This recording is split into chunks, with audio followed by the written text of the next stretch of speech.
just to get things started, why don't you tell us a little more about yourself and how you got into all of this?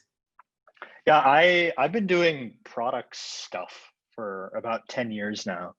Before doing product stuff, I was an engineer for a while, and after doing engineering work, I wanted to try something a little bit different. And I felt like product management was a good intersection of still in technology. It's a different type of thing, and I didn't need to wear a suit to interview for those roles.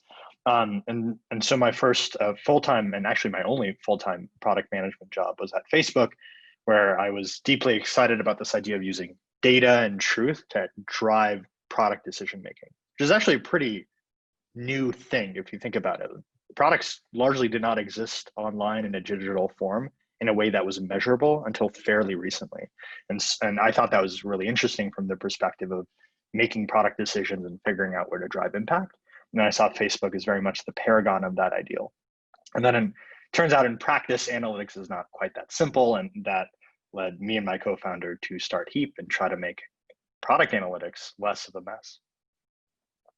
I remember when me, myself, as a software engineer or product manager, trying to figure out analytics, it was hell.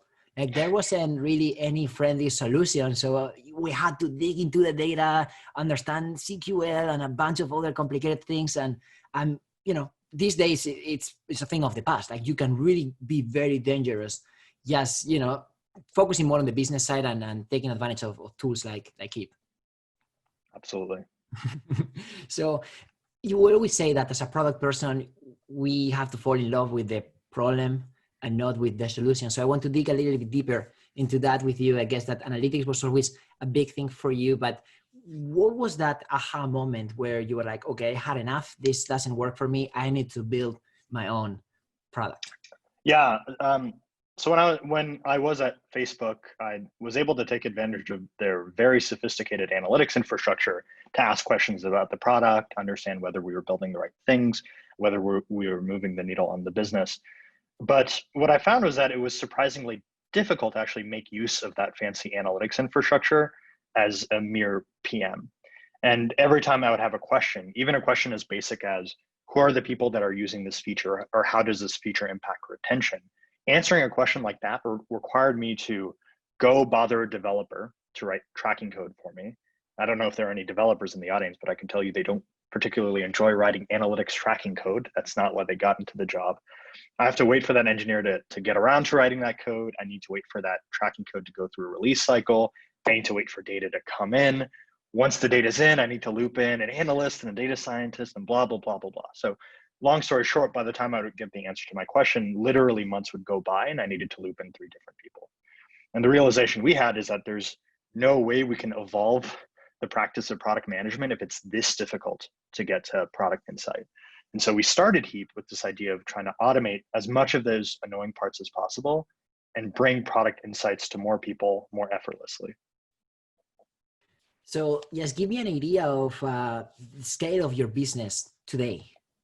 Yeah, at this point, we have over 10,000 customers across a wide variety of verticals, from startups to Fortune 100 companies. And they're largely using Heap to be able to answer questions around things like, what are the features my customers are engaging with? Or what are the drivers that get them to be retained? Or what are the things that get them to be activated or converted?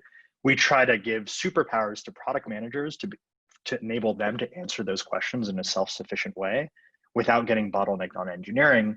And then it also allows engineers to focus on what they really want to do, which is build real value for customers, not manage a bunch of analytics code and instrumentation.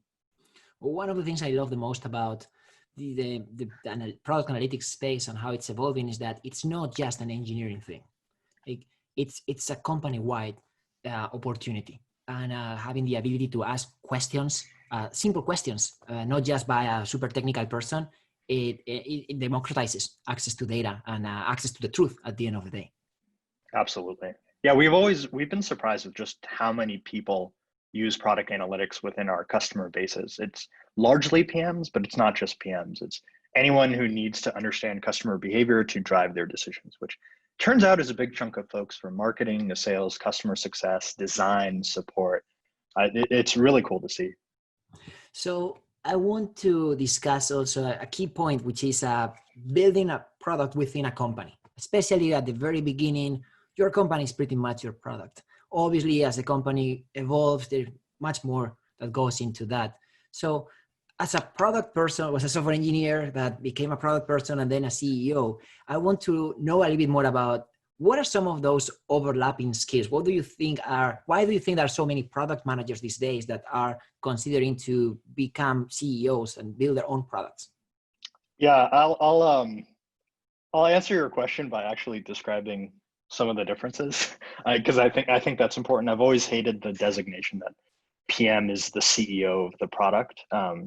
And what I learned after being a PM was that I had to unlearn a lot of my skills as a PM within a big company when becoming a founder, when becoming a CEO. And it's actually quite astonishing the level of difference between those two roles.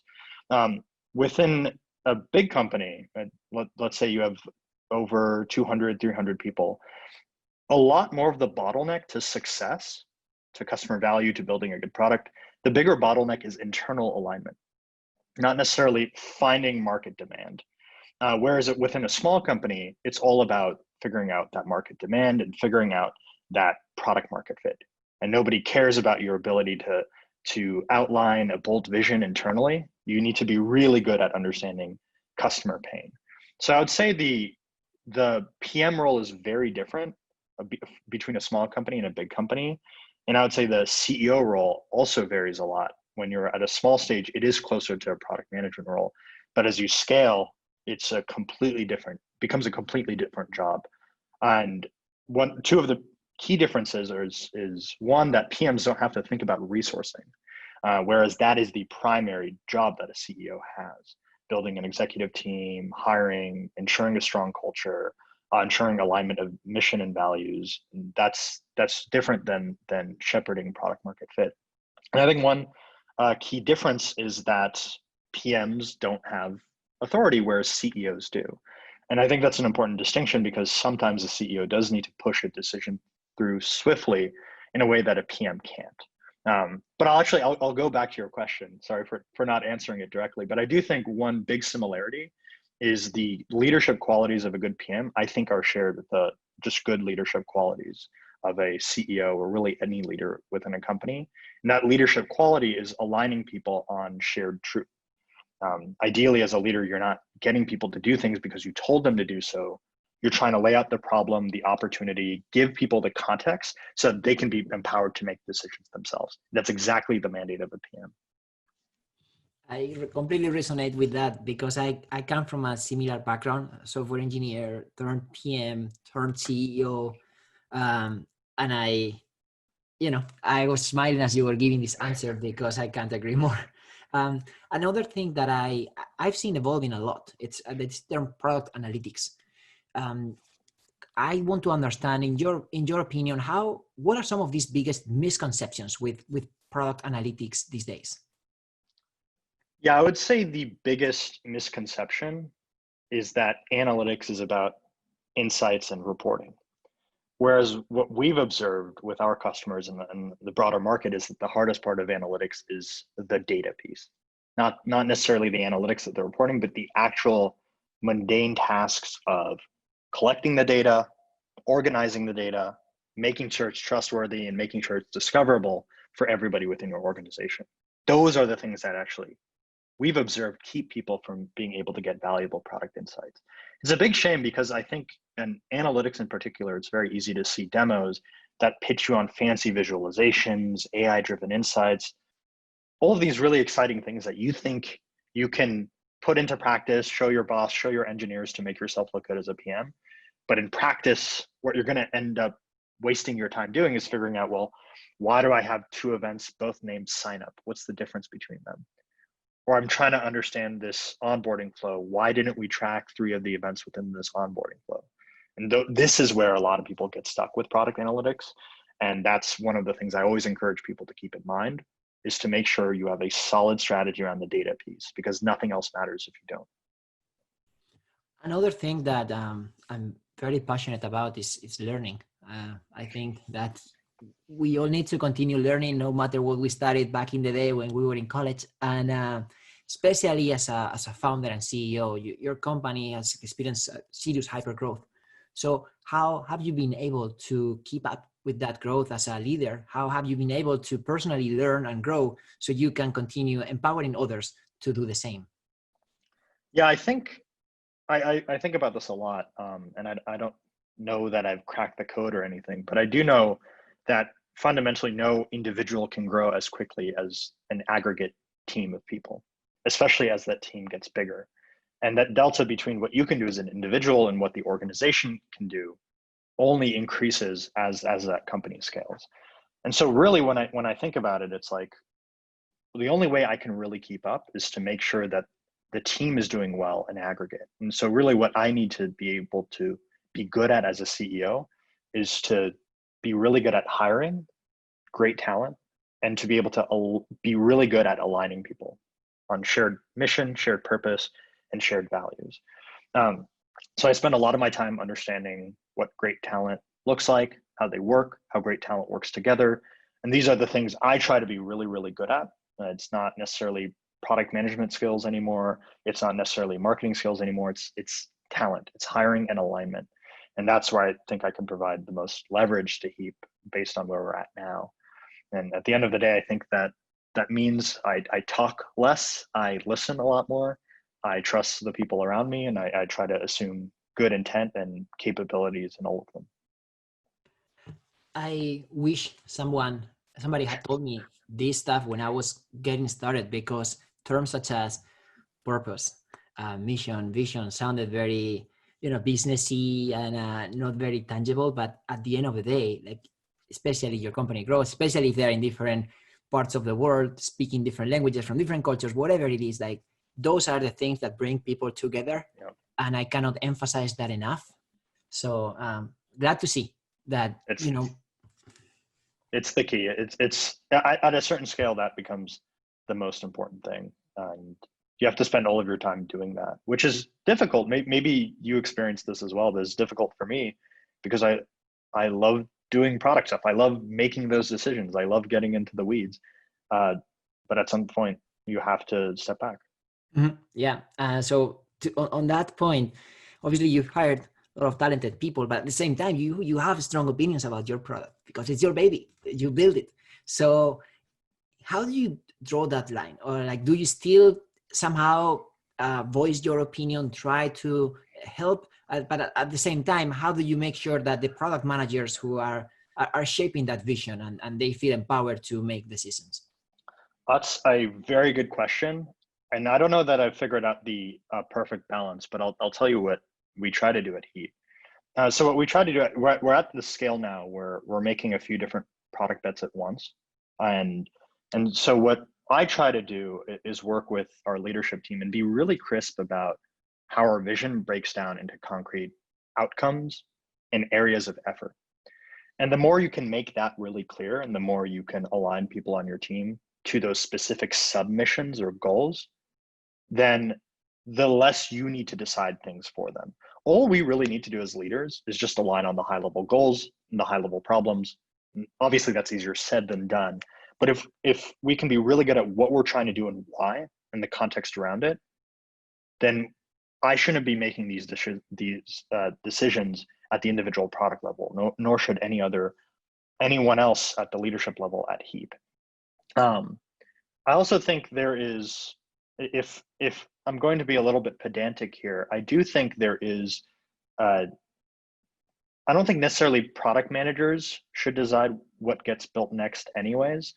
I've talked to a number of companies that have different perspectives on this, but I actually have a potentially controversial point of view that I think ultimately engineers should decide what to build next. And they end up deciding what gets built next anyways.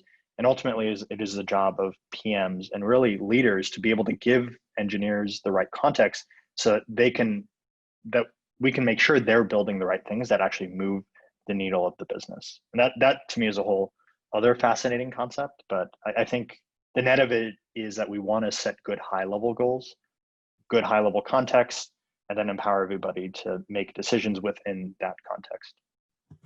So on that, let's say you talk to a lot of different customers that already have analytics systems in place or they're considering to implement one, what are some of the good practices for organizations who are thinking about being more data driven? How can they leverage technology to make it happen without being swallowed by, oh my God, and now we have this big project, we're going to spend all of this money and then nobody's going to use it? Yeah, that's a really good question. The two things that we've seen work. One is actually bringing in for product analytics in particular, bringing in the whole customer journey. So I think in this day and age, you as a product manager need to think about that holistic customer experience. And a big chunk of that customer experience happens within your product itself, but not all of it. A big part of the customer experience is going to be the support interactions that they have with your support team. It's going to be the marketing materials that they receive, that they see when they browse through your site. It's going to be their interactions with your sales team, with your customer success team, lots of different touch points. And the potentially intimidating thing is that those touch points span a lot of different services and products. It can be tough to bring it all together, but tools like Heap can actually make it fairly seamless to integrate with those tools and bring it into one complete view of that customer journey. So I always encourage people to do that because that's the foundation for being able to make good use of this technology and these analytics. And then one other thing I always recommend folks to do is to be able to start small. And I think there are a lot of people who get excited about the notion of analytics and what it can do for their business, and they should get excited. But you can't, just like a great product, you can't solve all of the problems immediately. You have to take it step by step. And I want to talk about integrations because one of the major trends that I've seen in the product industry is that it's really hard to build a platform that solves every single problem. We've seen category leaders in different areas of the product management development cycle. Obviously, analytics, it's at the core of that. But at the same time, you want to bring data and capabilities from other partners. So can you elaborate a little bit more on what's your thinking around integrations and what are some of those good products or categories to think about when someone is thinking about, leveling up their product team? Yeah, so in terms of the tools that we use at Heap and tools that we recommend that other product teams use, there's the classic email and docs. That's the tool set for PMs since the beginning of time. But now what's cool is that we're seeing more tools that empower PMs in other ways too. So one pretty important tool for us at Heap is Product Board for tracking our more granular feature level roadmaps. And they do a really good job of making sure that you can manage every detail of your roadmap. And at Heap, we care a lot about making sure that for each of the product areas that we have, that the next 12 months is as clear and granular as is possible given what we know today. So we put a lot of effort into having detailed 12-month roadmaps, and Product Board helps with that. We also do believe in the power of marrying qualitative data with quantitative data. So we obviously use Heap internally for product analytics, understanding usage, feature efficacy. Our CS team uses it, marketing team uses it, sales team uses it, in addition to our product team and engineers. But to get qualitative data, surveys, NPS, those types of things, we use app queues. And so we have a nice integration with app queues that brings together the qualitative data and that quantitative data to really understand whether the things we're doing are working. And then in terms of alignment on what we're building, what our objectives, our context missions are, in addition to things like Google Docs, we'll use Figma to prototype certain things and be able to put it in front of customers and get early feedback. And then we use, for better or worse, Confluence to basically manage all of our docs, all of the things that we codify. We do a lot of writing within our product org, and we codify customer context. We lay out missions for each of the product areas, talk about how we prioritize things, the objectives. And so we organize all of that within Confluence. Thank you. Well, just to wrap it up, I want to talk about the future. We actually created a report together at the beginning of this year called The Future of Product Management. We're trying to identify major trends and opportunities for people in the industry. But I also want to dig a little bit deeper into that. What do you think are the biggest opportunities for people working in product for the next few years? I think it's a really exciting time to be in the role and the function, actually. I think now there are so many technologies and methodologies and programs like Product School that are just making PMs better at their job everywhere. And what I encourage every PM I talk to do is to be really good at truth orientation. And I'll elaborate on what that means. PMs ultimately are the shepherd for a company's product market fit, who you serve, what their pain point is, how you solve that pain point.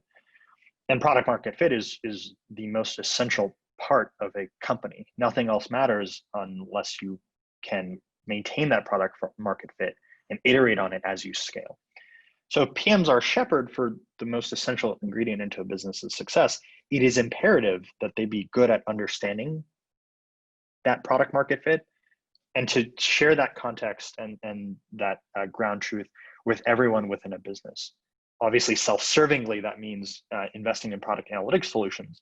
But I also think it means being good at other skills that maybe weren't as important when I was in the role 10 years ago. But it's basically being good at listening to the market and listening to customers. And and what I've learned and from talking to so many PMs that the ceiling for being good at that is really, really high. Removing bias in conversations, eliminating your own ego, really when you engage with a customer, really listening to their pain points rather than just feverishly pitching your own solutions and trying to get your own ideas across the line. Really listening to the customer is in itself a whole art that we could talk about for hours. We plan to publish a lot of content to help people understand how do you actually uncover the truth in terms of what your customers are thinking and what their pain points are. And so what I encourage for every PM is to invest in the tools and methodology for doing it now.